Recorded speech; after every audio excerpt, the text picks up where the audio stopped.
If you've been in Bitcoin for a while, you might know that the next halving is somewhere between April 19th and 20th. And I'll catch you up on the technical concepts. Currently, every 10 minutes, 6.25 Bitcoin are mined in the world. After the next halving on April 20th, only 3.125 Bitcoin will be mined every 10 minutes. Economics 101 teaches us that when supply is reduced and demand stays the same or rises, as is the case, the price must go up. So let's take a look at the technicals to see where Bitcoin price might go post halving. So what I'm looking at here is the BLX, which is the Bitcoin Liquid Index. Now this is what represents the fair value of Bitcoin sourced from the world's most liquid trading platform. So this is what all the pros use and what you should use as well. So back before the last halving in around May 2020, when we were doing 12.5 Bitcoin every 10 minutes, you can see that we have this little purple square here. Now this represents where Bitcoin was flying prior to the halving. And we could take a look here that at the highest point, we were at around 13.5K. That was the second high before we went into the halving. And after the halving, if we take a ruler here and take that to the next ETH, which is around, let's say 68K around here, that is basically, let's say, a 400% return. So that's what we're using for reference. Now, if we go to the present day, let's move over here. This is what I was predicting before everything happened. So before we actually saw price go up to 70K this last month or two, I was thinking that price was going to go back down to 20 and then climb back up. So these squares are really drawn like around here in 22. So this was what we were predicting, was predicting that price would go down here. It didn't. Bitcoin ETFs came, and if we take the high from this purple box and draw 400K. So we take our ruler from our purple box here, top of the purple box. If we go 400% up, that's around 200K. If we took it from the all-time high, which was around, let's say 73 here, and went up 400%, that brings us to around 369K per Bitcoin. So this is where you have to be conservative, because this time around, we have Bitcoin ETFs competing with your average Joe for Bitcoins, which we didn't have in the last halving. And this is where you have to be careful. Actually, this is where I have to be careful, because in the last halving, every token and your mom's token were flying off the shelves and things got out of hand. For me personally, I went on a buying frenzy when Bitcoin and all the other altcoins boomed.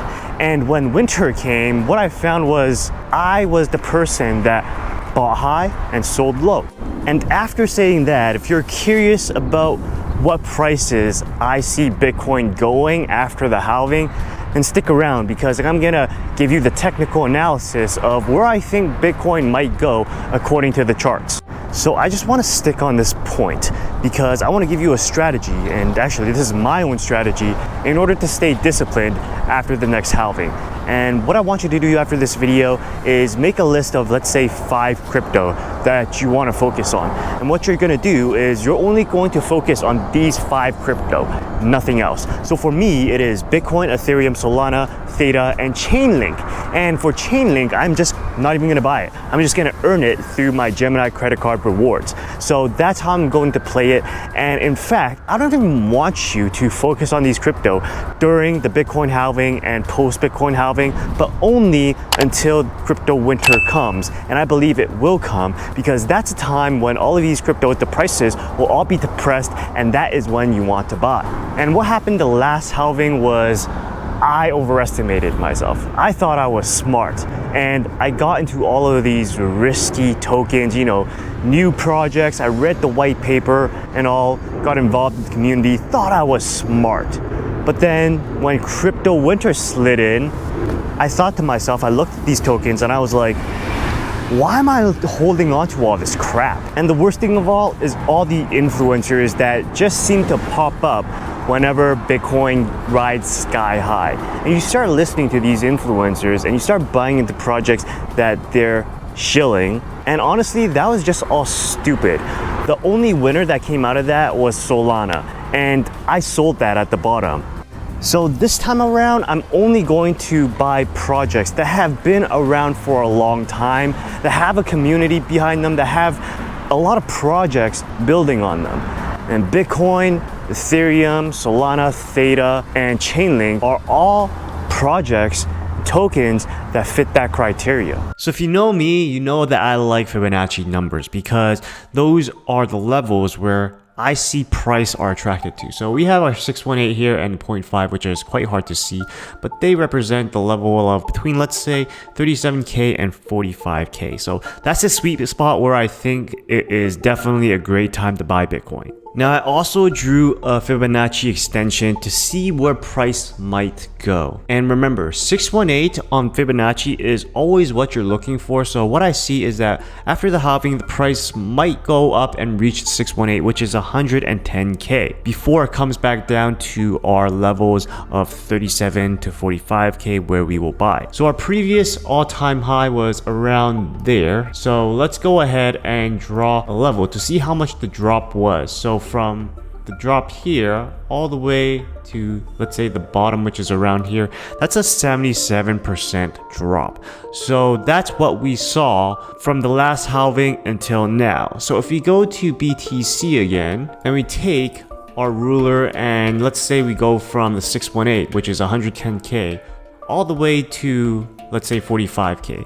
45K, that's a 60% drop, to 37K, that's a 65% drop, which is a pretty big drop. I would consider that a repeat of what we saw in history.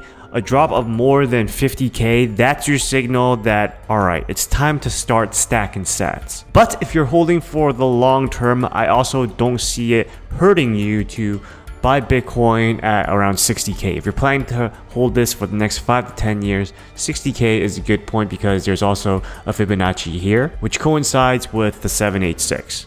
So I think that you really got some good insights today, but you got to keep in mind that with Bitcoin ETFs in play now, I won't be surprised if Bitcoin goes above 500K. And 300K for me is easy. It's going to happen. And when that happens, every token and your mom's token is going to be skyrocketing, and you'll just have to stay disciplined on not FOMOing in and buying high only to sell it low at a later point, which is what I did. Don't be that guy or girl. So one last piece of advice is to not be that dumb guy or girl following the buys of every YouTube influencer you're listening to out there. Especially when they told you that they were dumb money in the last bull run. And all they're doing is just showing you lines on a chart.